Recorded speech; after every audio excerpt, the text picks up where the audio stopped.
Hey folks, Scott Fischer here, and today on Fisher Paints we're going to talk about that painting right there that I call The Dance, for obvious reasons. But did you see something cool? Check out the dress. What? Pretty rad. Let's dig into this one because it's been hanging around the studio a long time. Alrighty, here you go. You're looking at the final painting scan right there. That's on the easel. Man, I got this one done. I tell you what, this painting's been kicking around the studio probably a couple of years, but it actually goes back even further. I'd started this for another project, but I'd finished it digitally and never done a traditional painting. So this was my chance to attack it once again. You can see the original graphite drawing. I would say this is about, 13 by 19 or something like that. Then I scan that in and I blow it up to 24 by 36 and we mount that onto panel. There's actually a video on my YouTube showing you how I mount this, which is actually a couple years old, so that's how long it's been hanging out. Here's my first attack with the acrylic washes. I'm using like the FW acrylic inks and the golden fluid acrylics. Blue first, because there's going to be a ton of blue, lots of spatter in that paint. And then I got some oranges and some reds on there, which kind of blend together into these darker colors. And that is the base acrylic. Everything after that point is oil. So let's go.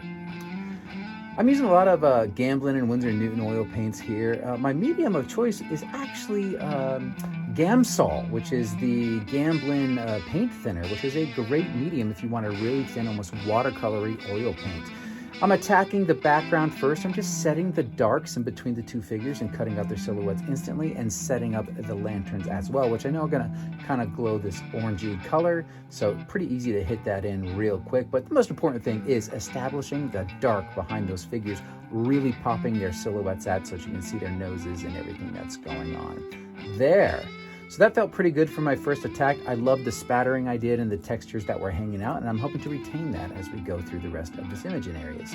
Here's my palette for some flesh tones, and we just start cutting in. This is all still really washy, but I wanted to feel accomplished on something, so sometimes I hit those faces right away because then I feel like, okay, check, at least I got that off the ground.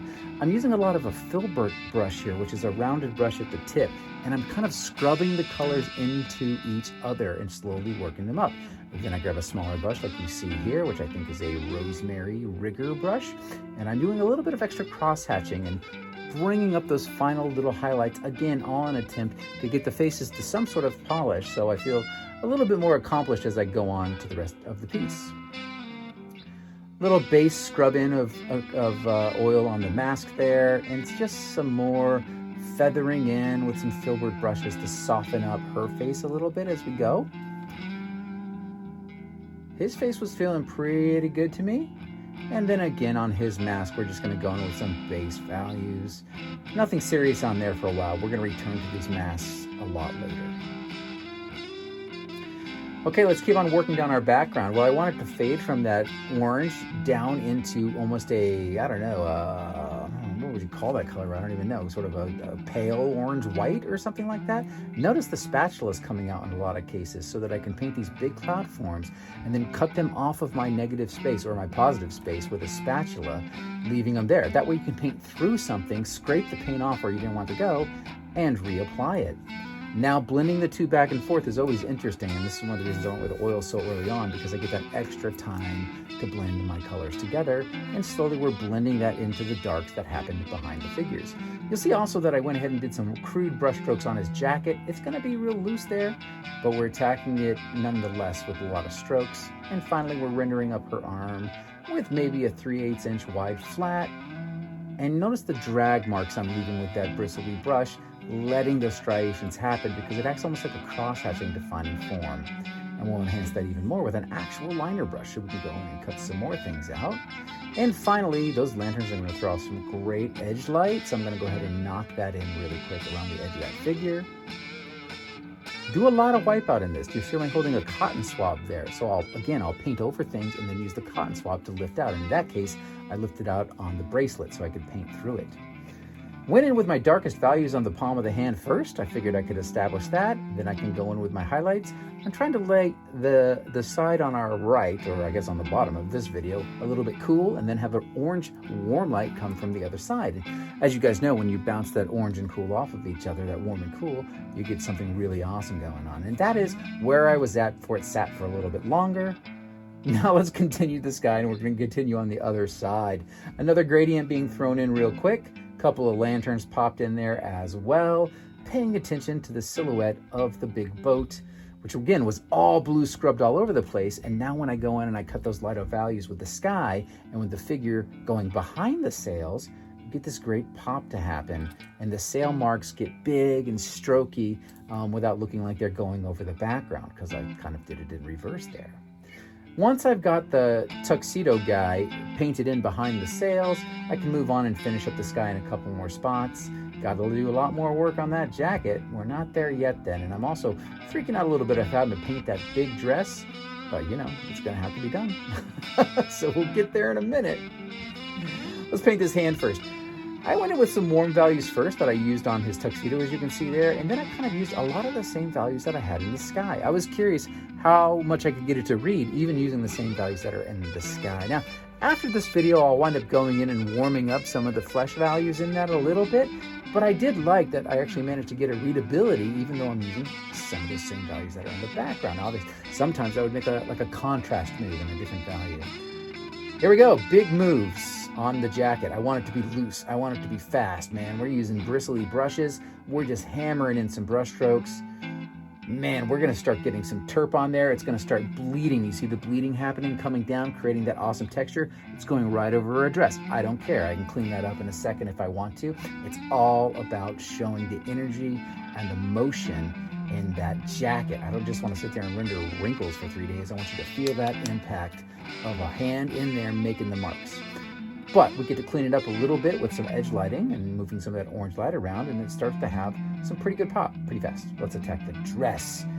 Man, went in with some big forms first. A lot of liner brush and cross hatching to try to figure out how to get this thing to feel volume in it, right? I'm rounding it back as I get to the bottom of this image and going darker and darker towards that edge of the piece, so it's billowing in the in the middle of it a little bit more.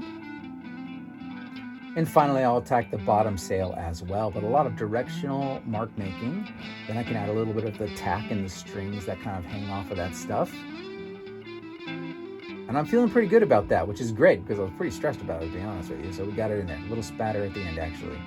Let's finish off that dress with a little bit of value work up on the poof sleeve that she has going on, with some more wrinkles kicking in there as well. A little definition on the piece that's going over the chest as well too. All right, I'm gonna knock in the boat. It was pretty simple. I mean, it's just some big forms, and I'm not gonna do crazy wood grain and stuff on that boat because I want it to be a pretty quick read, and I don't want you to get hung up down there with a lot of contrast.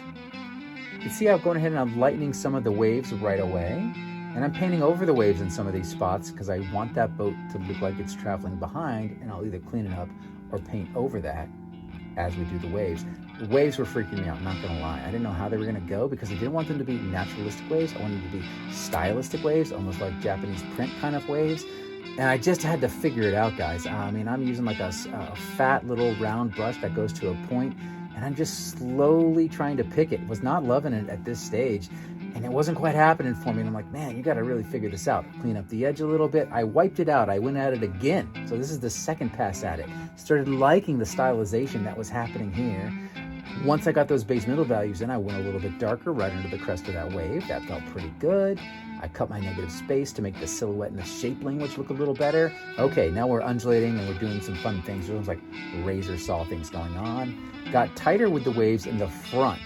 And I scumbled some paint on there really quick to loosen things up, the oil paint, and I'm working into that wet. So I get a bit of a wet on wet technique here. Much thinner brush, much thinner marks on this foreground wave business because I figure, there's a lot more in detail here.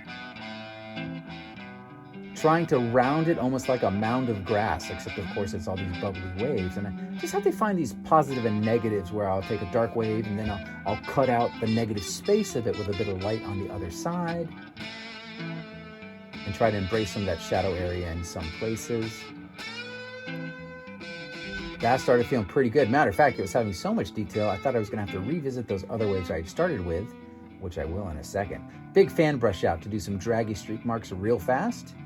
And then we can render up those waves on the right-hand side. Notice there's green coming into play here, almost like a little aqua. There's so much blue in this painting. I was like, come on, dude, you gotta get a little bit more warm in here. So that's what I did. I added a little bit of green to that. And yes, we are going to do a second pass on the waves over there. Take them to that next level of render. I was very happy with these. Stylistic, awesome, but you just had to get zen with it, folks. You know what I mean? Like there was no reference for those. I just had to make it up until it looked right. And I just kept pushing until it did. Finishing up the rigging on the boat. Oiled in up there with a little bit of Galkid. And now I'm painting in with the oil paint. We got to finish up the feathers and finish up the masks here. I'm going to use some of the green that was down in the waves at the bottom and balance it out by doing it on the feathers up at the top. Same kind of thing. I mean, I was looking at feathers, but nothing was giving me exactly what I needed. So I just had to look at the positive and negative shapes, the bright and the dark, finding those buttery nooks and crannies to put a little extra dark in and a little, accent here, a little accent there. Then I can run the edge light down them and clean up the edges of them behind the lantern. Some work on the beads that are in the hair, holding the hair back, and, got the shape in that bun as well. Painting up her mask. I'm going to keep the eyes very subtle in them. I want them to be shadowy within this mask. I don't want a lot of contrast in there because I want anybody to be able to project themselves as the dancers. So sometimes if you can keep a little ambiguity, not just with a mask, but literally the eyes are in shadow a little bit, it helps with that. Let's finish it up by painting in the mask of the male figure. Went with some blues to balance the dress. And there we go, folks. The finished painting. We'll do a slow crawl over it so you can see some of the details. The concept of turning that dress into the sail, man, it took me days to figure out how to just draw that. So I'm really thrilled with the piece in the end. I hope you guys like it, my friends. This one's going to be for Wentworth Gallery. And I can't wait. I can't wait for them to see it. I can't wait for the collectors to see it. And I hope you guys dig it. Okay, that's it. We'll check you guys out next time. Hit that like, hit that subscribe. We'll see you later.